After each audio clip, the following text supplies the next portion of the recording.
Deja de pensar que tienes una guitarra con un solo timbre. Eso suena cutre. Segovia decía, la guitarra es una orquesta vista con los binoculares al revés. Y hoy te voy a demostrar cuánta razón tenía el maestro. La guitarra básicamente es articulación y color. Hoy verdaderamente vas a descubrir una forma sistemática, una paleta de colores en tu instrumento, en tu guitarra, que te volará la cabeza. Pero antes de comenzar, les pido que se suscriban al canal, activen las notificaciones y la campanita para no perderte ninguno de mis nuevos videos. ¿Están preparados? ¡Vamos!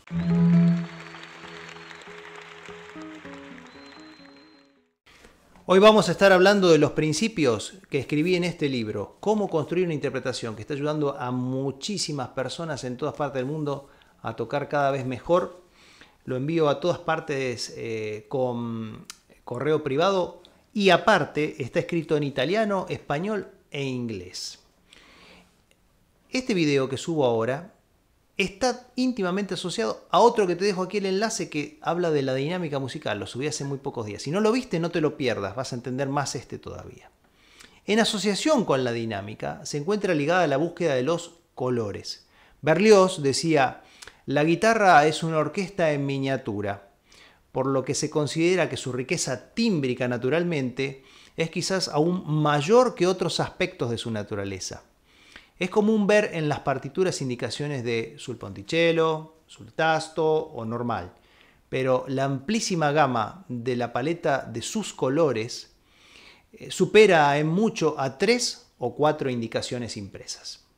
Una primera consideración general consiste en que cuando se crece en dinámica, la mano derecha puede ir buscando gradualmente puntos de contacto o colores más cerca del puente, que ayudan, por su brillantez, a lograr fortes más plenos y por el contrario, cuando se decrece en dinámica se puede ejecutar más cerca de la tastiera, logrando pianos más oscuros, que favorecen las sonoridades suaves. En definitiva, se puede decir que existe una relación directa entre ambas manos que consiste en que si la mano izquierda se mueve hacia el agudo, la mano derecha irá más sobre el puente y viceversa. Además que esto ayuda a que la guitarra no trastee, es decir, ese ruido indeseable como una especie de rumor que hace la cuerda, y se preserve una distancia natural entre ambas manos. Cuando esa distancia entre ambas manos es demasiado corta, la resonancia de los armónicos se estrecha y se empobrece. Pero no se descarta para cierto tipo de colores, ya que existen siempre excepciones. Veamos, tomemos como ejemplo una escala cromática sencilla en una misma cuerda. Si empiezo a tocar la primera nota, que es piano, creyendo hacia el agudo, voy a ir moviendo gradualmente con mi mano derecha a medida que voy creyendo.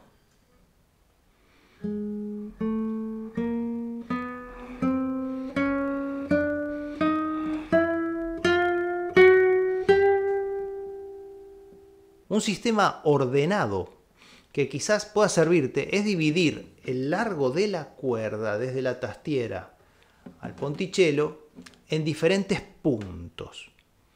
Apenas terminado el entrastado, cuando empieza la boca, podemos nombrarlo punto A, por ejemplo. A la mitad de la boca, es decir, encima de ella, se encontraría el punto B. Saliendo de la boca, sobre la filigrana de la misma, existiría un hipotético punto C.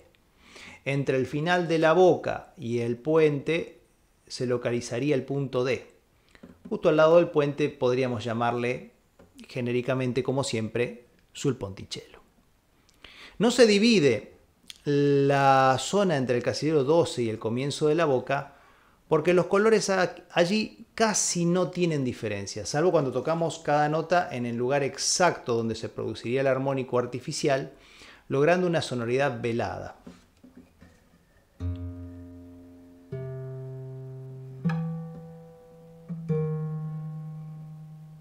Parecido a un clarinete, ¿no? Entonces, una posible ejercitación es con estos puntos hacer, por ejemplo, un arpegio o una escala, creyendo, moviendo los puntos a medida que se va sumando sonoridad.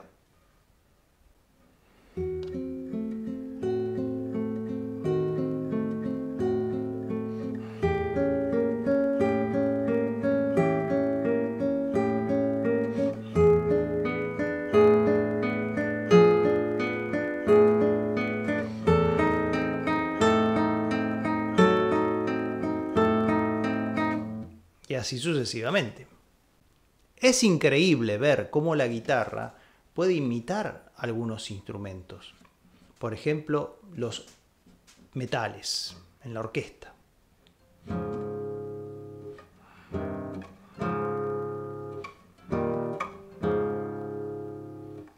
Puede imitar, por ejemplo, el pizzicato de las cuerdas.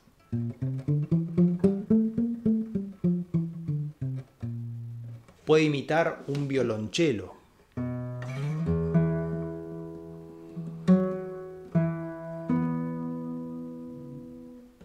Puede imitar un arpa.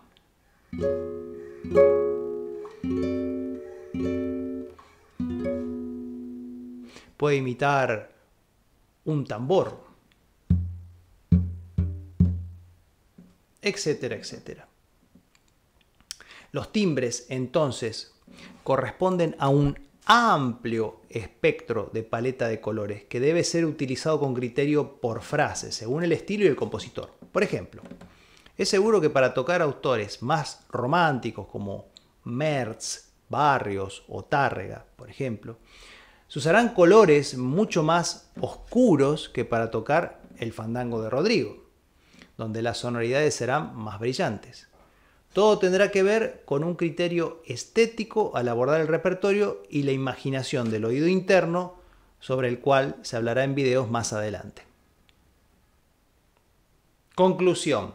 Utilizando este sistema, fíjate que no podés hacer muy fuertes las sonoridades si las manos están muy cerca. No hay suficiente largo de cuerda para vibrar. Si quiero hacer un forte aquí en este acorde, casi no sale. En cambio, si muevo mi mano y la llevo un poco más saliendo de la boca, el fuerte va a ser mucho más pleno. Y casi sin esfuerzo. Entonces, esto significa que cuando voy a hacer los fuertes tengo que tener el cuidado de encontrar el punto exacto de la cuerda donde pueda sacarle más partido al instrumento y así, con el color, sumar también un recurso, la dinámica, que van de la mano, a veces en forma independiente, pero en ocasiones también colaboran entre sí. Te explico exactamente cómo lograr estos efectos que acabo de explicar en el video. Todos los colores, las dinámicas, cómo proyectarlas, cómo trabajarlas en una obra, cómo estudiar. Porque hay un principio, tocarás como estudias. Si quieres ir un poco más allá, imagina todas las enseñanzas que encontrarás en el interior de mis libros. Suscríbete a este canal. Aquí abajo encontrarás el enlace y mi mail para comunicarte y que te conviertas así en uno de mis estudiantes online. Envío mis libros a cualquier parte del mundo. Realicé una inversión millonaria con grandes maestros, Leo Brouwer, Abel Carlevaro, David Russell, tantos otros, para adquirir estos conocimientos, pero ahora los puedes obtener a un precio accesible. Espero que este video te haya ayudado e inspirado. Si realmente deseas un cambio positivo en tu vida, no pongas fechas en el almanaque. Tu cambio comienza ahora. Recuerda que siempre puedes convertirte en un gran maestro. Espero que pases un día maravilloso. ¡Viva la música! ¡Chao!